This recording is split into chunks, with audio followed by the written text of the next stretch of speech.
Are you an inspiring inventor or entrepreneur looking to make a name for yourself and your business? Baron Lesperance, the patent baron. He's here at ReferralTopia to help. He's an experienced patent attorney for a wide range of clients, and he's also an inventor himself. Ask him about that when you do a trust builder with him. Baron's a veteran Caerusnet member, and he'd love to have a trust builder with you. He is our ReferralTopia sponsor, so thank you so much to Baron Lesperance. Shelly Smith is a digital coach and growth architect with Ask Kevin, Inc., a company on a mission to make your digital life easier. She considers herself the embedded ideal customer rather than a tech expert. Before joining the team in 2022, she built a career in sales and sales coaching and has experience in the travel industry, publishing, health coaching, school fundraising, door-to-door book sales, and hospitality.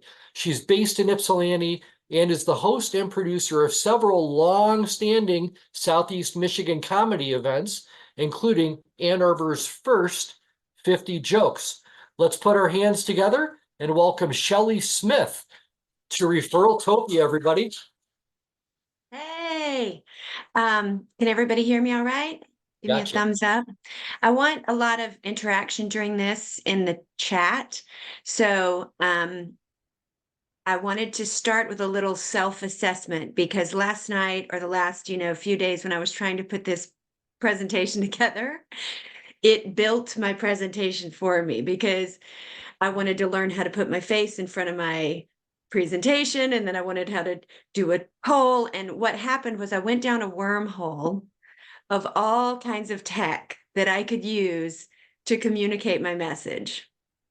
And then I realized I didn't need any of it because if we were all in the same room, I could just talk to you and I wouldn't need all of these slides and everything. And it kind of reminded me that I have this love-hate relationship with tech. So first, I want to hopefully, wait, why isn't my PowerPoint?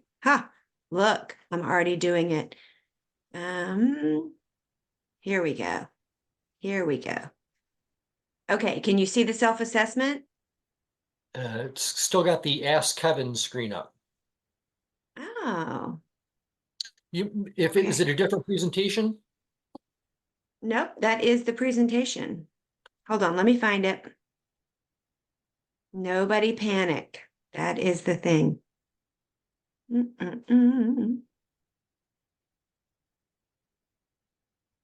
Nope. Oh, here we go. It's right there. Can you see that? We Okay. got it. Hey, yay. Okay, so I'm going to do a self-assessment. This is when you start using the chat. So, how comfortable is everyone with their technology on a day-to-day basis? And this is very silly, but oh, look, all these fours. This is great. 1, ha ha ha. 9, Jennifer. 7, 3. Okay, 4s, 3s. Okay. This is awesome. Thank you. 0, Mark. Not a great 4. Okay. Oh, you guys are so nice. Sometimes a 2. Okay. 6, Patrick Collins. Okay. The reason why I wanted everybody to do this self-assessment is because we're all experts in something, and it's not supposed to be technology. There's people on here who studied acupuncture, they studied real estate, they studied coaching, they studied all these things, but we're expected to use things every single day that we've had little to no training on, right? Like I'm sure most of us have never had a full-on Zoom training course, and we were just expected to use it as soon as it started happening. It was like, why don't you know how to use that yet?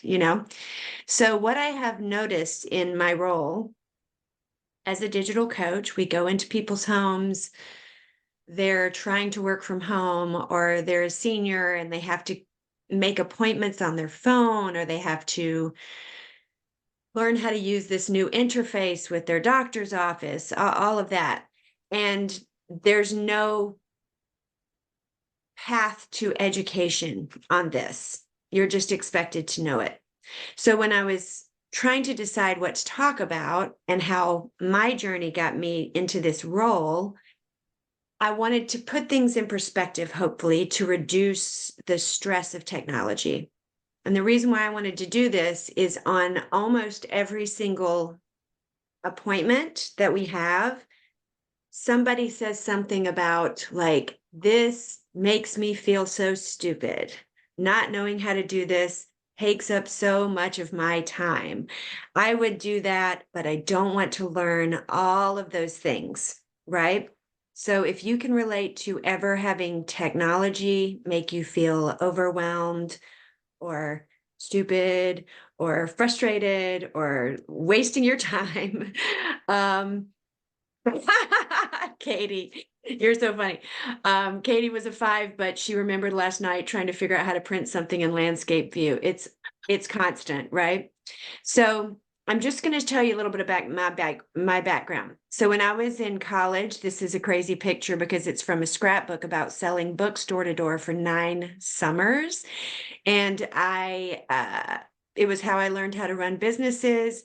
But this was in the 90s, which meant that I drove back and forth across the country, prospected, sold directly, inventoried, accounting, everything with no technology, right? And a lot of us started our business that way. We did all of these things with no technology. Katie, you're so funny. Katie, you're on Zoom right now. You're doing it.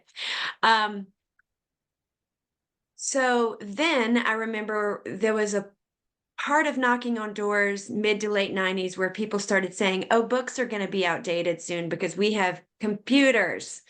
And raise your hand if you've noticed that books are still around.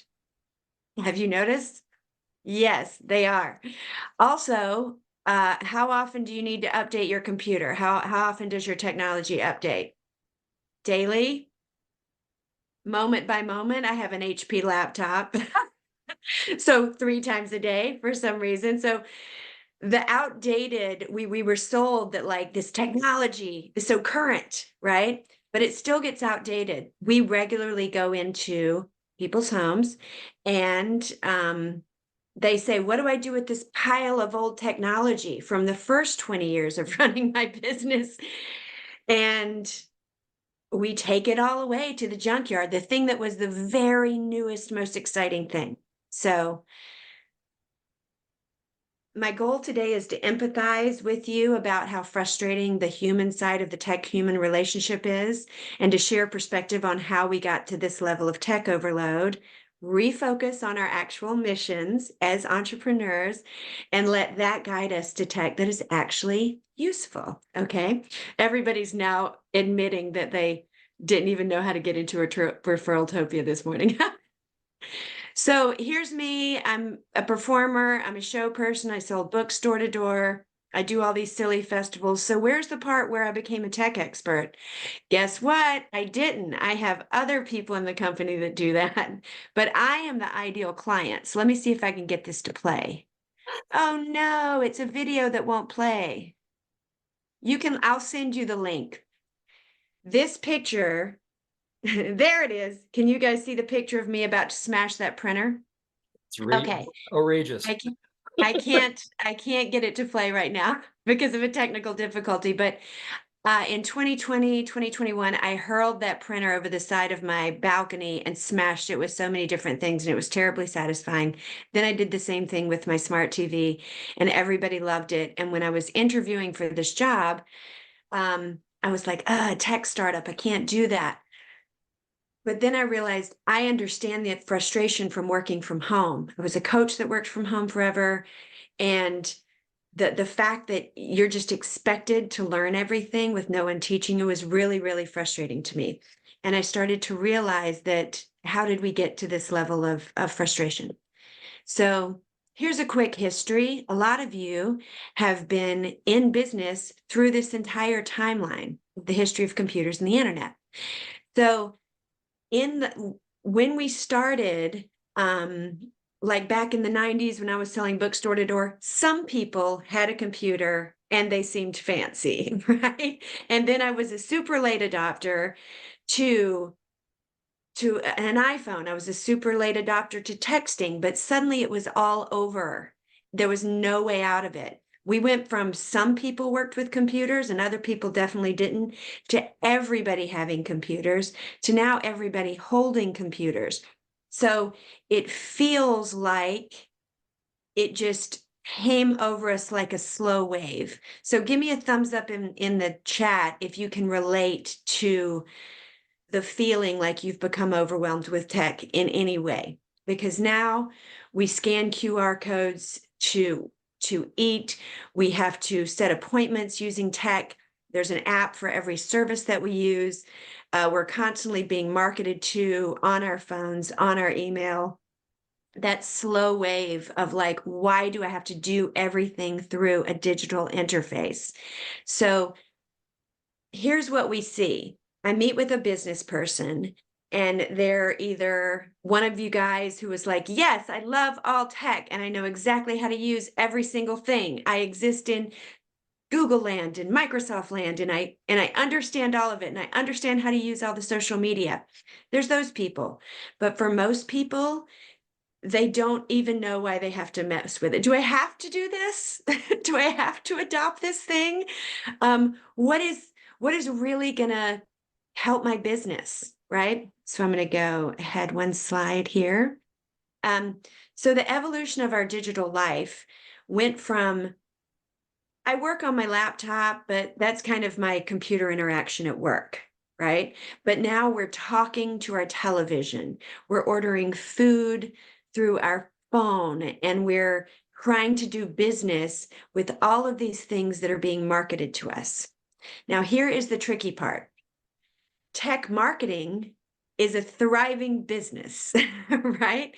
Because we are afraid that we are behind, okay? And this is what I hear from the professional clients that we work with. You know, it is as granular as I had these contacts in Office 365. Then my new company works in Google, the Google Suite. I've got to get that over there. And also, yes, Jen McHugh. Yes, some laptop screens do work the same as your phone. That is what is going to help my business. Yes, Hans, we're getting to that right now. This is the part where I empathize with you about being overwhelmed. So we'll get there. So every day, no matter if we're in a tech-related business or not, we have to deal with the digital world. And what is helpful and what is being marketed to us right now are two completely different things. Okay, so I'm going to move ahead. Oh, this is just quick. The love-hate relationship between the tech market is thriving. I love it that we can all meet virtually. I love it that I can look up anything. I love the technology that allows me to find mental health resources, find recipes, talk to people in other parts of the world, all of that. But also there's bias built into AI and people are addicted to technology. So we have to be careful, okay? Moving ahead. How much do we really need? I looked around a couple of days ago of what I interacted with just in a couple of hours. And this was a tiny, tiny part of this list, right? So when you are that person who's like, what exactly do I need? There's infinite resources, okay? There's things to help you do every single thing you need. What you don't need is everything right now, because I haven't seen that be particularly helpful with business. So what I'd like for you to do right now is there's a 3-word phrase that we're always saying in referral business building. Do you guys know the 3-word phrase? Why do people do business with you? What is it, Steve? Anyone? Put it in the chat. No, like, trust. No, like, trust. No, like, trust. Yes. When I was selling bookstore to door, it was no, like, trust. When a lot of you guys started selling real estate or, cleaning water systems, it was no, like, trust. And you used your telephone or you stopped by, you popped in on people. And if something enhanced know, like, trust, like your name on your shirt or having a good voicemail message, that was helpful, right? But it has to stay about know, like, trust. Okay. So I'm going to talk about being a human in know, like, trust. This is my tech team. Okay. And Kevin, the real Ask Kevin, is up there in the left corner. And the reason why it's called Ask Kevin is because I want you to raise your hand if you've ever had like a tough day of tech support. You had to use a chat bot. You had to go to Best Buy and they didn't understand what you needed. You were on hold for several hours trying to get your TV to work. If you've ever had to experience that, yes, Mike. Does the upside of tech outweigh the downside? Because there's a downside. Yes, chatbots are the villains in my story. Oh my gosh.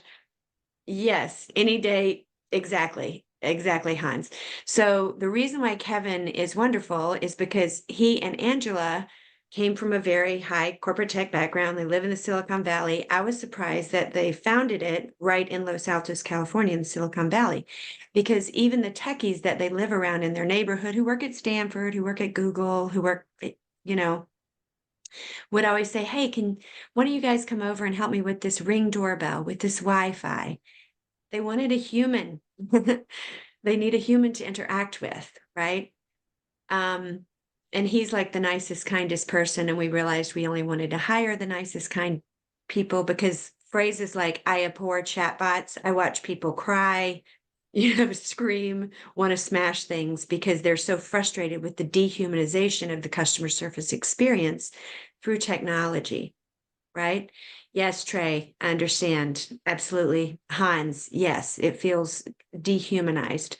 So what I want to say is, wait, I'm going to see if I can cover this.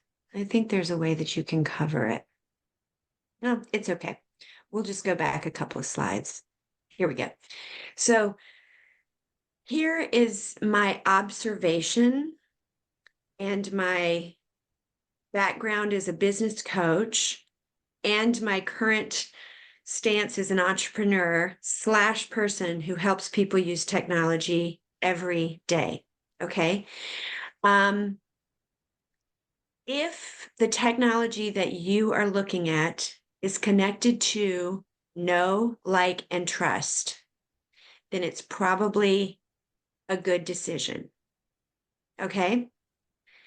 Do you have a calendar app so that you can schedule one-to-ones? Are you good at texting people back?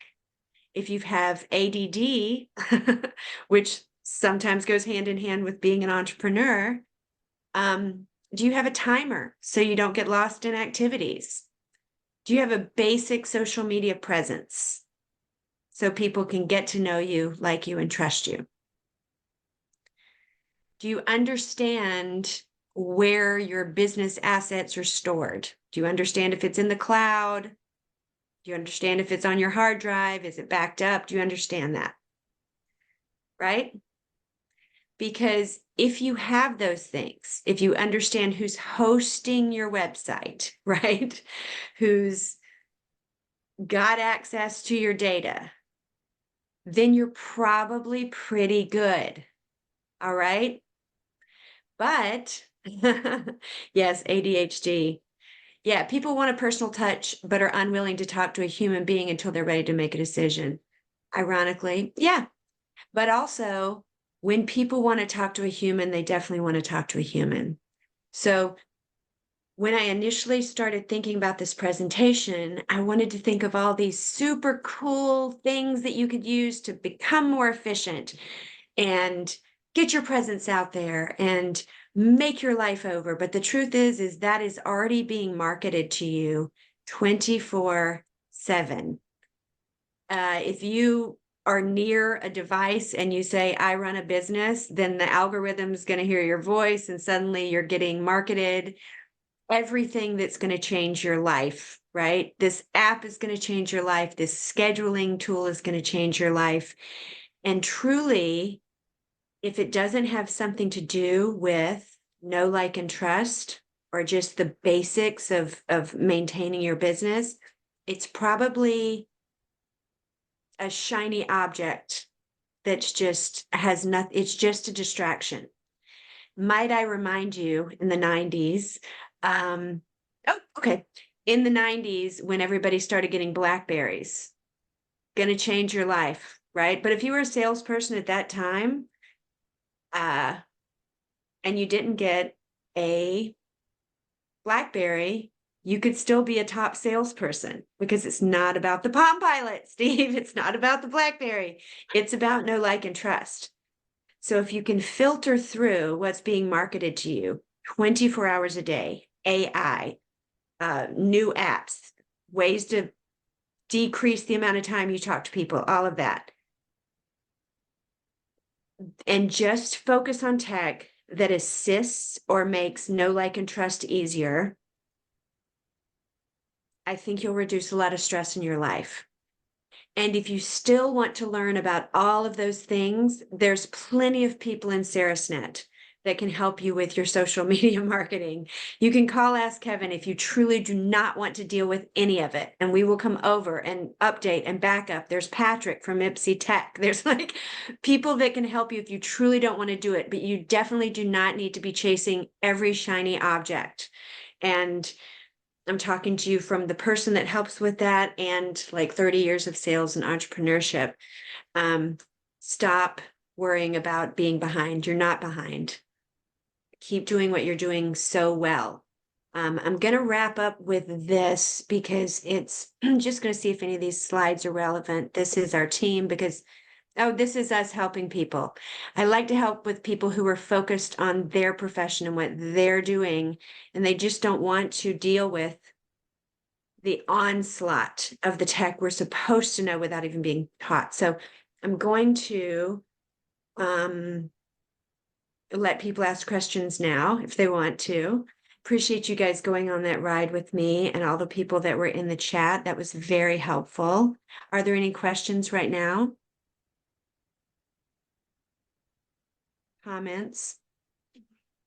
Scary faces? Hey, Shelly, I just wanted to say that was amazing. I love the focus on real people because that is know, like, and trust, and outsourcing some of that yucky stuff like the scary tech is amazing thought. Yes.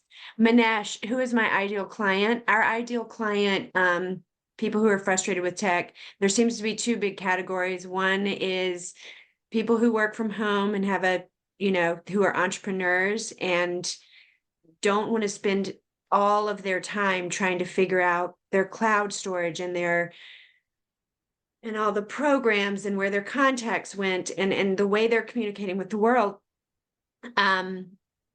Because they want to be a therapist or a financial advisor, whatever it is they actually do. So if the tech is taking up more time than the thing that is actually your superpower, we would love to help you. We have people that we see once a month. Just they keep a list of, here's the things that are driving me freaking crazy this month. And then we work with a lot of seniors, and it's incredible how many people go, gosh, they make my mother who has Parkinson's do her appointment through an app. It's insane, right? And now that I help so many people, the design of certain technology seems very tone deaf to me. Like if you've ever felt yourself going, why do they do it this way? Then we get it. And we want to help that be more stressful. Any other questions right now? Comments? Yes, user experience research. Oh my gosh, being in the thick of it is an eye-opener. Oh my gosh, 93-year-old uncle in telehealth. Oh my gosh. Yes, it's rough. Any other questions in the chat? I'll just give a quick comment. I was a computer Yes. programmer, and the things have gone so fast that I can't keep up anymore. So, we need somebody today who is up to snuff. I use my Yes. daughter, Macy, some of you may know her, but Yes. Shelly, it's definitely a great service. It's extremely confusing. It's extremely confusing. It's I'd love to extremely find ways to confusing. refer you, so please connect.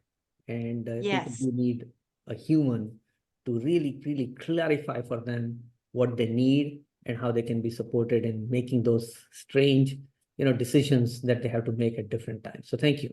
Yes, yes. Tech is very emotional. That's something that's really interesting to discover. Is tech is this thing, we got to use it and it's there and it's made of all these parts, but really it is super emotional. People are frustrated or they're happy that it worked or they're like in need of it or it's keeping them from getting something. And someone asked, do I serve businesses or individuals in business? We work more with individuals. If someone has like a business, 3 to 10 people, there's probably a better fit for networking and cybersecurity and backing up your information. There's people within Ceres Tech that do that, but we realized there was a need to go into someone's home and sit beside them and show them. We need to see, where's your printer? Where is this camera that you're referring to? Because over the phone or on a chat bot, is just the word I hear a lot is dehumanizing or like, people cry. It's okay. Maybe you guys don't cry. I do meet a lot of people, but tech is emotion. So there was one more question of businesses or individuals. Shelly, we've actually got to Yes. wrap it up Okay. to get jumping into the next session, but oh my goodness, what a great Thank presentation. you. Comment, Appreciate it. the chat was filled with wonderful comments, great questions. And of course, Shelly's going to be with us at the next networking session. So just a quick note, we're going to take a 2-minute break. We'll meet you over there at the next breakout session, which is going to be our networking session, where you guys will be doing introductions in small groups. So this will be a little different than the way we did it last time. We'll see you over there soon. And again, great job, Shelly.